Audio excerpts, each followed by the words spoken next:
I'm telling you, they must be cheating. Those were the first words out of the drill sergeant's mouth as the alien combat monitors blinked in disbelief at the latest human simulation scores.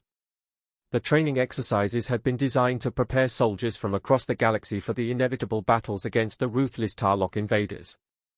Species after species had tested their combat prowess, proving their strength, agility, and tactical brilliance. Then the humans showed up. Sergeant Carve, a grizzled commander from the Hyran race, couldn't believe his eyes. The humans were tearing through the simulation rooms, their movements precise, their reflexes sharp, and their teamwork seamless. He watched, arms crossed, as a squad of humans systematically dismantled a simulated enemy force that had stumped even the galaxy's finest for decades. "Look at them," Carve barked, jabbing a finger at the screen. "They don't even flinch." His subordinate, a young Lorik soldier, shifted nervously. "It's like they know what's going to happen before it does." The problem wasn't that the humans were just good, it was that they were too good. They moved like a single unit, as if they were wired into some hidden network. There was no hesitation, no second guessing, and certainly no mercy. Carve had never seen anything like it. Sure, the Hyran warriors prided themselves on their brute strength, and the Lorik boasted their reflexes, but the humans combined everything: strength, speed, intellect. It was unnerving. Carve wasn't the only one watching. In the back of the command center, a group of alien officials whispered among themselves. Rumors had spread fast across the station about the newcomers, the so-called Deathworlders. Most hadn't believed the stories. After all, Earth was classified as a Level 9 death world, but they assumed that was just a bureaucratic exaggeration. How bad could a planet really be? "Why do they call them Deathworlders anyway?" the Lorik muttered under his breath, glancing sideways at Carve. "Because they survive what kills the rest of us," Carve replied darkly. "Apparently, their planet tries to kill them on a daily basis: disease, predators, natural disasters, you name it. And now, look at them on the screen." The humans were finishing the last of the simulated enemy units with brutal efficiency. One of the soldiers, a man named Carter, was leading the charge. He moved like a predator, sliding between cover, firing bursts of laser fire with pinpoint accuracy, and directing his team with quick, clear commands. They responded instantly. No one questioned his orders. No one paused to think twice. Carve felt his claws twitch in irritation. They are acting like this is nothing. This was supposed to be a challenge. "Maybe it's too easy for them," the Lorik offered, shrugging. "After all, they are used to fighting on a planet where everything wants them dead." The simulation room erupted into cheers as the humans completed the course in record time, shattering the previous high score by a ridiculous margin. The alien officers in the room exchanged uneasy glances. This wasn't supposed to happen.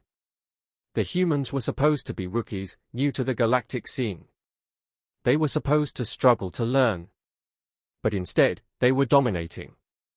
As the simulation ended and the humans exited the room, their faces calm and unreadable, Carve found himself glaring at them from across the control room. He couldn't let this go unanswered. His pride, and the pride of his people, was on the line. "They think they've won," he growled to the Lorik, "but they haven't faced us yet."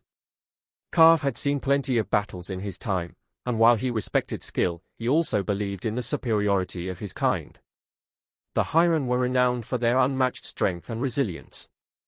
And while the humans may have some tricks up their sleeves, Carve was determined to show them that brute force still ruled the battlefield. Hours later, the next phase of the training commenced. This time, it wasn't a simulation. It was live combat, and Carve's Hyran warriors were chosen to face off against the human team.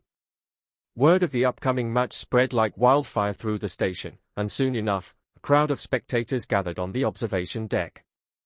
As the humans geared up in their sleek, minimalist armor, Carve and his soldiers prepared in their own way, bulking up on combat stimulants and donning their heavy, intimidating suits. He could see the determination in his men's eyes, each of them itching to put the Deathworlders in their place.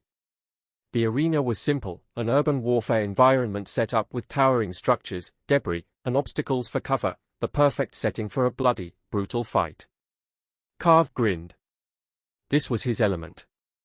He would break them here, show them what it meant to face a real warrior. But when the signal sounded and the battle began, Carv's confidence started to crumble. The humans were fast. Too fast.